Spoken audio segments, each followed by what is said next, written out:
I well, reprogramming a man. I say first talk to his mama, cause she know him better. What you mean by reprogramming a man? You got to kind of Is that changing him? shaping him. You don't change him. Uh-huh. You shape him. Reprogramming, when you program something, it does what you want it to do because that's what it's supposed to do. That's true. That's programming. That's okay? true. You don't force him to do anything. You tell him what he needs to do, and you slowly show him what he has to do, and you work with him and work with him. And if he doesn't have the potential to make that happen, then you have to move on and say he's not going to work for you. The programming is when you tell him, it's something like, minor things. The most minor things in a relationship are things that break people up. If you don't like the way she spends her money while you're dating, if she buys things that are extravagant and you don't think she needs those things, when you say I do, you think she's gonna stop? That's right. Okay, and the same thing with him.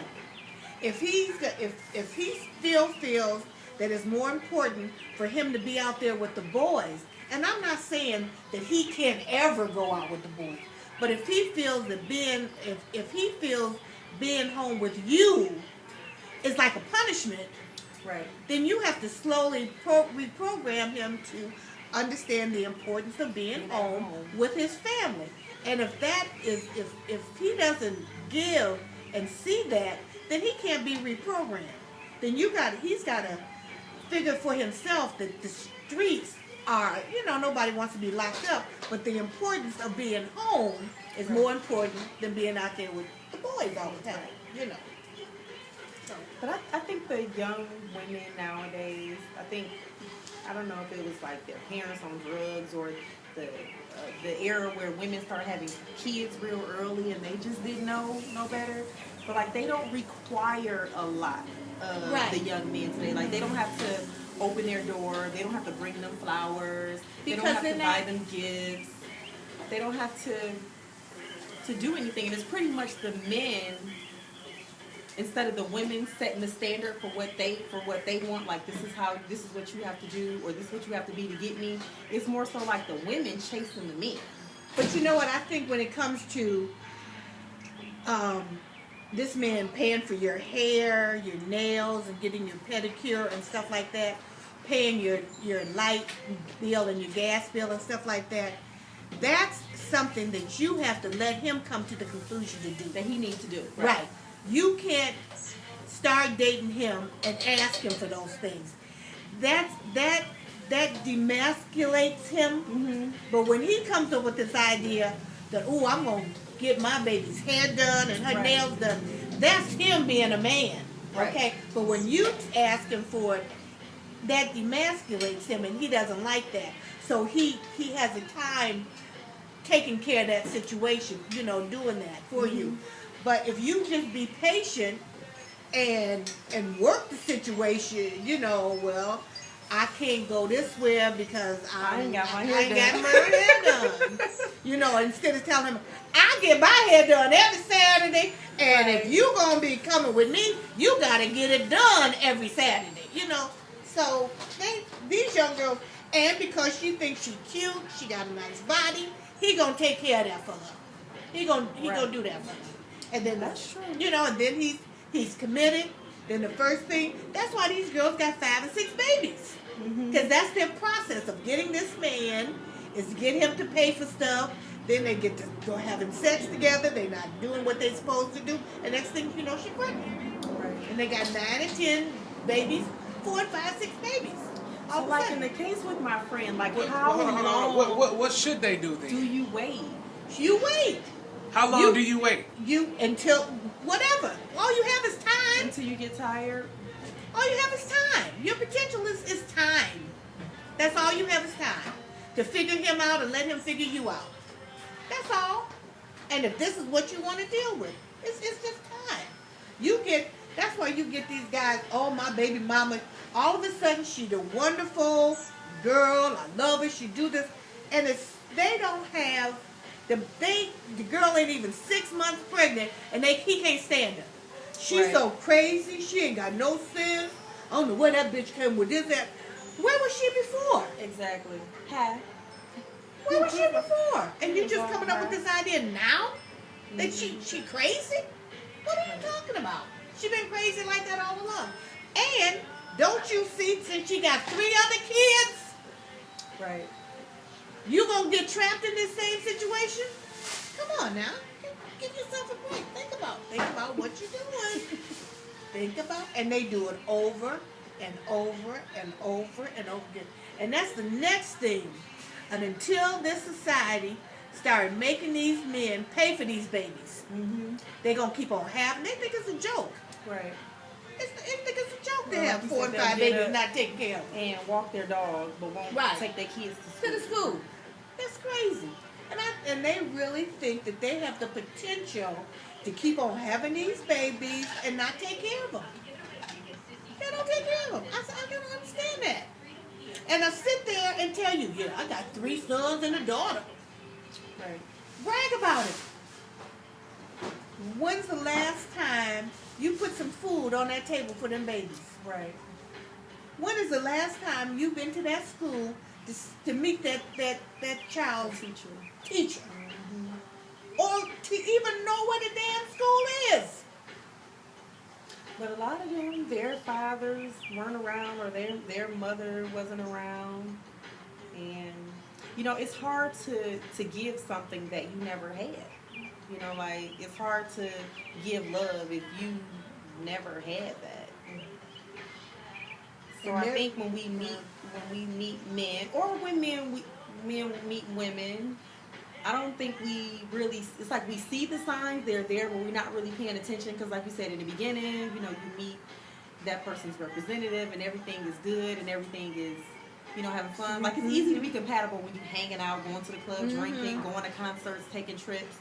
But when you take all that external stimuli away, and then it's just the 2 of you, and it's like, ooh. Okay. And then you can't, and I think a lot of reasons why these marriages don't work is because everything is hers and mine. Okay? There's no unity. Or where is a situation where, okay, we got this money every 2 weeks of $1,000 coming in, 2,000, let's say $1,000. Okay, we know that $300 has to go for the rent. Your car payment is due. My car payment is due. We got to pay light, gas, and whatever. Okay, we got $400 left over. That's our spare money. Right. Okay, we're gonna save $200, and then I give you $100 and you take $100. Okay, that's not like that. You pay the gas bill, I pay this bill. It's separate. They never really unite. And a man will tell you a minute. I don't let my wife know what I got. Really? But if you have somebody that you sleeping with and you don't trust right. with your money, then you don't need her. Right. And she don't need you. You know, that's the basics of a relationship. That you don't know what either one of you make. All I know is she paid the light bill. That ain't my bill. Right. That ain't, they never unite. They never get themselves together. Or that's her job to get the kids to school. That's true. You know, that Negro, that woman, I can remember a girl at work talking about she had 2 kids. Her husband, I don't know what he did. She got up at 4 o'clock in the morning, got the kids stuff together, sat down with them, had breakfast, cooked her husband's breakfast. He came downstairs and she got the kids together and walked out the door with the kids, and he went to job. Yeah. He never did anything, and it never dawned on him he was supposed to do anything. Right.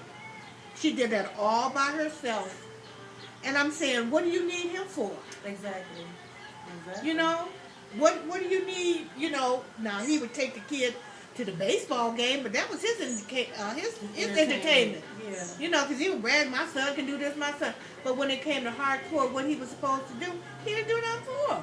I think that men feel like people who are married, I think the man feels like, even if the woman works, Like, okay, I'm going to go out into the world and work. Even though she may go out into the world and work, but you are supposed to do all the household stuff. Mm-hmm. And I think they feel like, you know, that's a woman's job, and they don't have to learn how to do those things, not knowing that there may become a day when they need to know how to do that. Like, And something happened to her. I think I was in the best generation of where women came, you know, to become really women in this society. The pill, birth control pill came out. They did all the women live, you know, voting and all that stuff. And all that time that women were burning their bras and wanted to make, you know, the same amount of money and get out into the workforce and everything. And it amazed me. Nobody said, okay, when you go out there and get this job and you go out there and you making as much as him and you guys are going to this job and y'all working together, who gonna be at home? Right. Ain't nobody said nothing about who gonna be at home with these kids. Right. And I mean, it became a situation where somebody else was taking care of your child, somebody else was doing this and whatever. Nobody ever said that home got to be, and you never sat down with your husband and said, sure, he said, oh, baby, you got that job, that's wonderful. I'm so glad, I'm so proud of my baby, she got that job. But he ain't never said, okay, I'm going to do the dishes, I'm going to cook on Wednesday, I'm going to pick up the kids, I'm going to get them in the bathtub for you. All of a sudden, when he starts doing that, he became the stay-at-home dad. He couldn't do the two. He had to be the complete stay-at-home dad. He can't do the two. He can't do both of them. Right. He had to be the stay-at-home dad all of a sudden. Where she did the whole shit for how many years? Right. And I said, we didn't think about this. So now nobody is home taking care of these kids, and they are going crazy. Right. They're going absolutely nuts because ain't nobody said.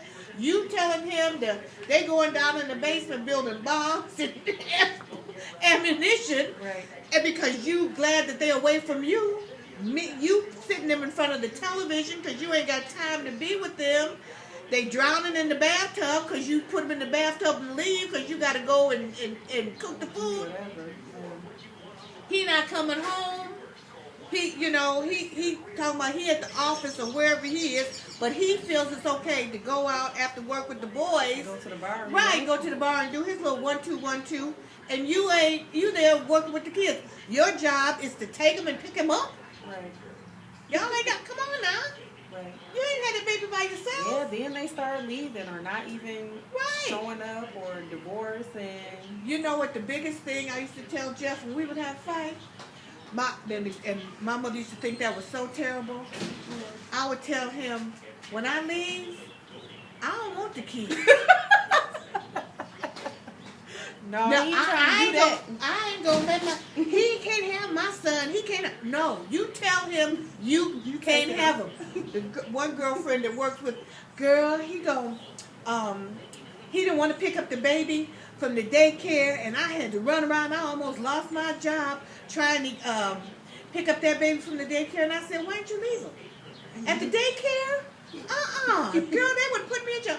No. They'd have put him in jail. He the daddy just like you. Right. Y'all have both been in jail. Right. Now, the next time you decide you don't pick up this nigga, then we gonna both be in jail. Exactly. I ain't picking him up. He got to be picked up at 12 o'clock, at 5 o'clock. I ain't picking him up.